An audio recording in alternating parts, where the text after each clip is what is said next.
Hey all, ex-art student here. So if you're the art kid of the family and you decided to be stupid enough to make all of your Christmas gifts or holiday gifts for people this year instead of buying it, then I guess we're in the same position. We're stressed out and we have a long list of things to do. On top of that, I had a birthday present I had to create, which I'm making now, as well as a Secret Santa that came in much later than the other Secret Santa and the rest of the planning. So if you have been putting off making a Christmas or holiday gift for someone, do it with me. Watch along, hang out. So let's get back to what's actually happening on the screen. So this technically isn't a Christmas gift, but for me it's a December gift. My sister-in-law's birthday is in December and she said that she likes beetles. I was either going to paint a flower or moths or something on a little jewelry box, but she mentioned she liked beetles, so I figured let me try painting a beetle. And it was honestly really fun. She picked up this green sage color and said that she liked it a lot, so I figured that's what I would paint the top of the box with. And then I did black on the bottom so then I could put stars everywhere, because on the inside of this jewelry box I wanted to jazz it up with some of my celestial astrology fabric.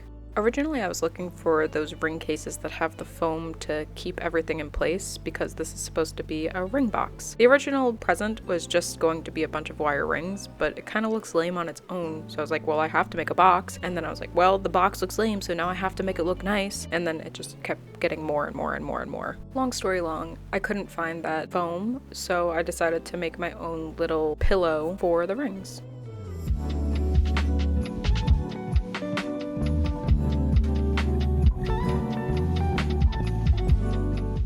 Instead of just waiting for the fabric to dry, I moved on to other things that I needed to do. I went in with the Posca marker to get those little details of the fun little beetle legs. I've never drawn a beetle before, and this is a really good time. To make the shell look less flat, I went in with other iridescent colors and just kept adding little shading areas and highlights, and then eventually I put stars all around the box to go with the theme of the inside of the box.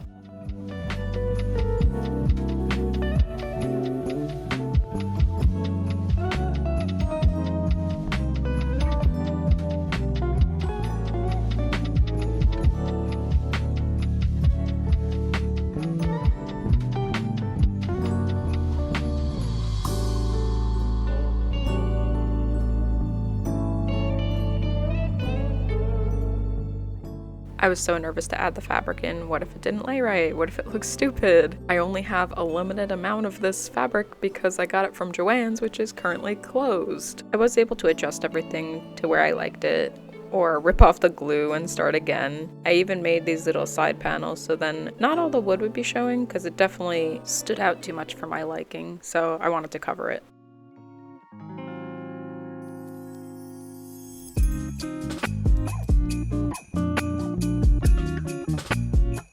Because I didn't want to sew in this project, even though I probably should have, I didn't have exact measurements, so any parts that still showed, I just covered it up with some dark color.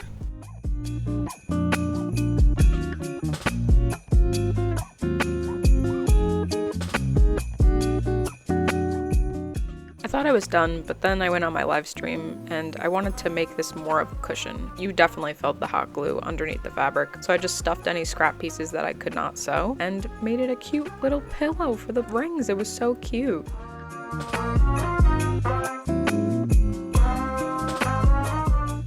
Next painted gift is for my grandma and grandpa upstate. When I was younger, we used to see Luna moths appear on the garage, and my grandma would give us a little bug container and we'd bring it into school for show and tell and let it go if it was still alive or if it was dead. I don't really know what we did with it, but I don't know, it was always a memory there. That's why I love Luna moths, and it just reminds me of childhood and catching bugs all the time by the creek.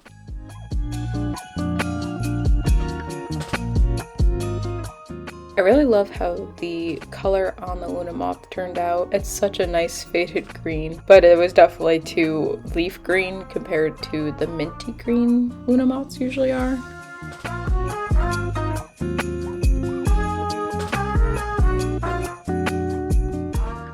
The good thing with paint, if you mess up, you could always paint over it and try again. And that really helped when I didn't put something in the right spot.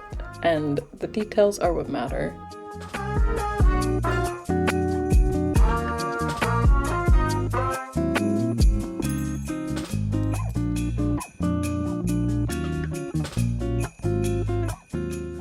I was really surprised with how quickly this painting took me. I mean, of course I've been drawing a lot of moths, so I have practice with it and painting them, but I would have taken a lot longer on this compared to past me. But it's nice to see that I'm improving in this craft, and I want to keep going. Also, I'm very happy that I added the light green on top of the wings. It makes it more accurate to the moth, at least to me.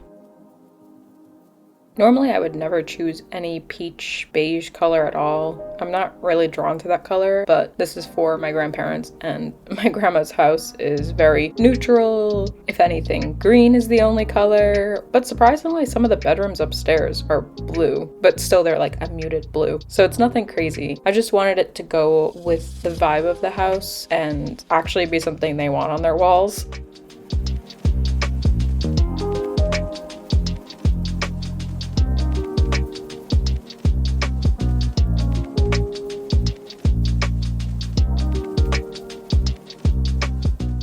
Here I'm adding something that I usually never do with my moth paintings or insect paintings. I'm adding a bit of a shadow. I know it's not perfectly realistic at all. It is following the colors and the concept of it being realistic, but I thought it might be nice to have a little bit of a shadow to make it not so 2D, even though I know it is 2D, but to pop a little bit.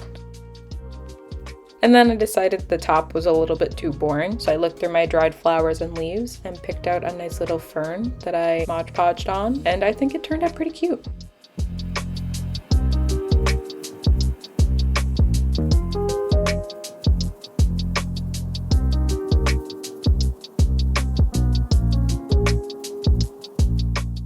This was a commission piece. My mom asked me to make a few ornaments for her coworkers, and I wood burned a ton of Santas on a bunch of wood. This actually was pretty tough to use. It was just the material of it. It didn't glide like the pine I usually use would glide, but I was able to create cute little Santas, so can't complain too much.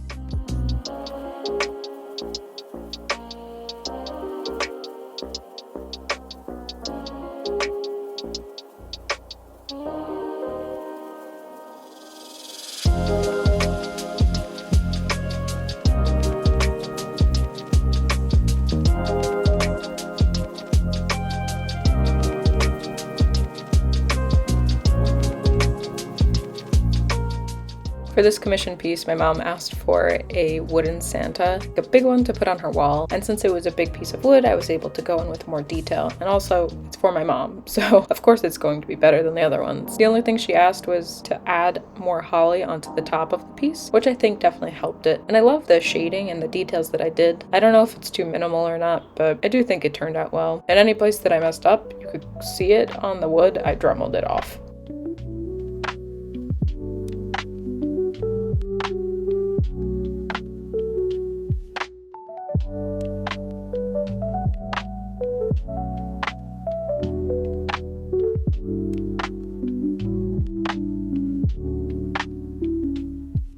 I went live for this piece as well. Sometimes making it my live forces me to do the thing that I've been putting off for a while, especially if I'm not really in the mood to paint something like this. Well, I have to put on a show. Gotta paint this. It's also a gift I need to prepare, so it needs to happen.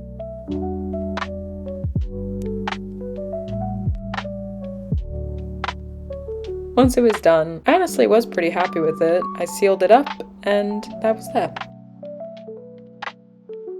This piece, I tried to do like a taxidermy moth, even though I have no knowledge of that and didn't research anything. I just had a dead moth sitting on my shelf for a while, and I decided one of my friends likes dead bugs too. So I wanted to make a cute little portrait, like something to hang on a wall. I do have to go in with resin again to make it more of a bubble shape around it, but I think it's really cute. And I finished a good chunk of presents, which is great. I still have to do more, so that might be a future video. Anyways, if you're curious, this is my posting schedule for YouTube. Check me out on Etsy, I have new items on there. And check me out on Instagram, that's where I put a lot of updates of my work and any shows that I'm vending at. Just remember, if you enjoyed what you watched and you want to continue on this cool artsy journey with me, consider following, liking, subscribing, all those things, and I'll see you next time. Thanks guys, bye!